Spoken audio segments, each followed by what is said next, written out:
هەر سەبارەت بە پرۆژەی کاغەزی سپی بەڕێز نەچیروان حوسێن کەلاری سکرتێری یەکێتی قوتابیانمان لەگەڵە کاک نەچیروان سوپاس بە ئامادەبوونی بەڕێستان بەخێوێن. سەرەتا ئەوانەی بزانین پرۆژەی کاغەزی سپی چییە؟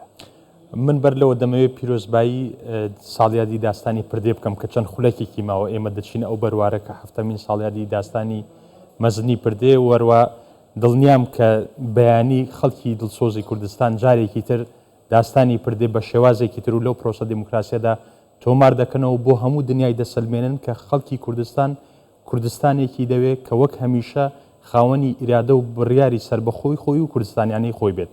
دێنە سەر پرۆژەی کاغەزی سپی. پرۆژەی کاغەزی سپی پرۆژەیەکە کە قوتابیانی زانکۆ و پەیمانگاکانی هەولێر وەکو دەستپێشخەریەک ڕایان گەیاندووە و ئێمە وەکو یەکێتی قوتابیانی کوردستان سەرپەرشتی ئەم پرۆسەیە دەکەین.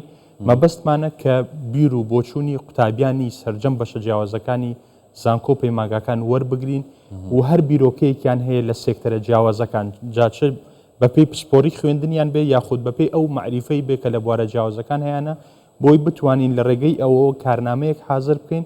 ئەو کارنامەیە لە داهاتوودا پێشکەش بە حکوومەتی هەرێمی کوردستان دەکرێت لە دوای پرۆسەی هەڵبژاردنەکان بۆی بیرۆکەی گەنجان بیرۆکەی گەنجی کوردستان داخلی ناو کارنامەی کابینەی دەیەمی حکوومەتی کاتەکەی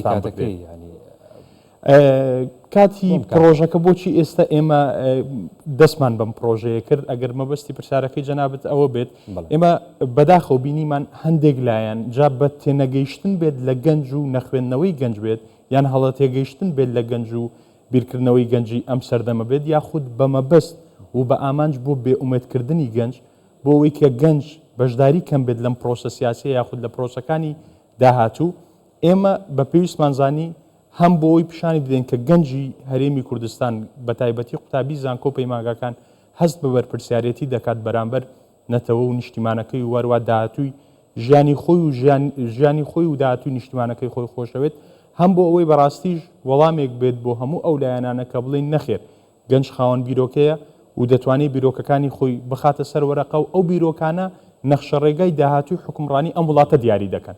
بۆیە ئێمە ئەم تەوقیتەمان هەڵبژار. زۆر باشە چۆن بیرۆکەکان وەرەگرن؟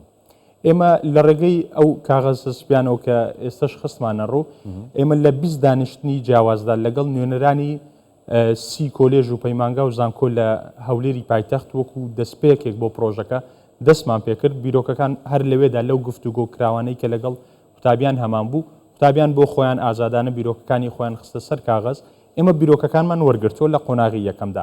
ئەمڕۆ ڕامان گەیاند بۆی کە هەم ئەو گەنجانە دڵنیابن کە ئەو بیرۆکانە گەیشتووە و کاری لەسەر دەکرێت و هەنگاوەکانی داهاتووشمان خستە ڕوو لە هەنگاوەکانی داهاتوو ئێمە ئەو بیرۆکانە پۆلێن دەکرێت بۆی بزانین ئەولەویەتی بیرکردنەوەی ئەو گەنجانە چییە، گەنج چ بابەتێکی لاگرنگە.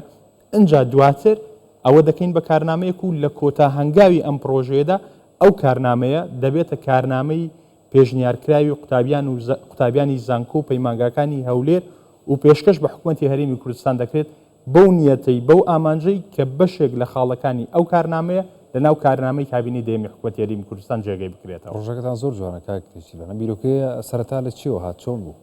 بیرۆکەیە لە نەتیجەی گفتوگۆکردن لەگەڵ قوتابیانی زانکۆ پەیمانگاکان دروست بوو وەروە بەوەی کە بە تێگەیشتن لە گرنگی و بایەخی گەنج بەوەی کە گەنج لە گۆشەنیگای جیاوازەوە بۆ پرسەکان بۆ گرفتەکان دەڕوانێت وەروە حەلی جیاوازیشی هەیە بۆ گرفتەکان. هەر سەرۆکوەزیران باسی لەوە کرد لە دیدارێکیە کە ئێستا تێڕوانینی گەنج بەراورد بە ڕابردوو زۆر جیاوازە.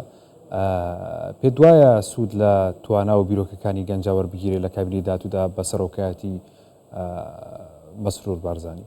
خۆی ئەوەی کە ئێمە لە کابینەی نوێمی حکوومەتی هەرێمی کوردستان بینیمان لەو ئەزمونەی کە لەگەڵ سەرۆکایەتی حکوومەتی جەنابی کاک مەسرور بارزانی بینیمان بێگومان ئەوەش یەکێک بوو پێم وایە یەکێک بوو لەو هۆکار و پاڵنەرە گرنگانەی کە قوتابیانی بەشدار بوو لەم پرۆژە و گەنج بە شێوەیەکی گشتی خۆی بە خاوەنی ئەم حکوومەتە بزانێت وەروە خۆی تێدا بینێتەوە لە داهاتووی حکوومەت. بۆیەش بینیمان لەم پرۆژەیە کە دەستپێشخەری بوو وەروە مۆدلێکی نوێی کارکردن بوو بەڵام بینیمان بەشداریکی زۆر باش لەلایەن قوتابیانەوە بوو. یعنی ئەتوانم بڵێم زۆرینەی هەرە زۆری ئەو قوتابیانەی کە لە گفتوگۆکاندا بەشدار بوون بیرۆکەکانی خۆیان خستە سەر کاغەز. بۆیە ئەکید ئەوە ئاماژەیەکی زۆر باشە بەوەی کە بەڵێ متمانە هەیە بەوەی کە حکوومەت گەنج بە سەنتەری کارەکانی خۆی دەبینێت لە کابینەی دەیەمدا. ئەم تێڕوانینتان لە چیەوە هاتووە؟ لەوەی کە هەمیشە حکوومەتی هەرێمی کوردستان پاڵپشتی لە گەنجان و لە قوتابیانی زانکۆ و پەیمانگەکان بە حکمی و ناحکمیەوە کردووە. ئەگەر ئێمە سەیری ئەو کار و بڕیارانە بکەین کە حکوومەتی هەرێمی کوردستان لە کەرتی پەروەردە و خوێن و خوێندی باڵا لە ماوەی کابینی نوێم داوێتی جا هەموو بڕیارەکان بە شێوازێکی گشتی لە مەسلەی داشکان لە کری خوێنی پارالێل لە مەسلەی دەرماڵە بە قوتابیان وێڕای ئەو بارودۆخەدارایی کە هەبوو لە مەسلەی پاڵپشتیکردنی بەشە ناوخۆیەکان لە مەسلەی بەهێزترکردنی سێکتەری پەروەردە وەروە دابینکردنی زیاتر لە 130,000 هەلی کار تەنها لە ڕێگەی پرۆژەکانی وەبەرهێنان بڕاردان بە هەمیشەی بە گرێبەستکرد با بڵێن بە هەمیشەیکردنی مامۆستایانی گرێبەست وەروە هەر ئەم ڕۆژ خۆشبەختانە بڕاردرا کە سەرجەم فەرمانبەرانی گرێبەست بە هەمیشەی بکرێن کە زۆرینەی هەرە زۆری ئەوانە گەنجن بۆ خۆتان نەزان کە لە دوای قەیرانی دارایی کە بەداخەوە لە 2014 دروستکرا لەسەر هەرێمی کوردستان لە دوای ئەوە هیچ دامەزرانێک نەبووە بۆیە هەموو ئەوانەی کە لەو فترەیەدا چ بەوانە بێژیا خودت بە گرێبەست دامەزراون هەموو ئەوانە لە گەنجانن دەبینین هەموو ئەم بڕیانانە بۆ گەنج دەدرێت بێگومان ئەو متمانە و دڵیایی دەبەخشێت بە گەنج. بەڕێز نەچیروان حوسێن کەلاری سکرتێری یەکێتی قوتابیان سوپاس بەڵێن بەڕێستان کاک نەچیروان بەخێر بێت. زۆر سوپاس.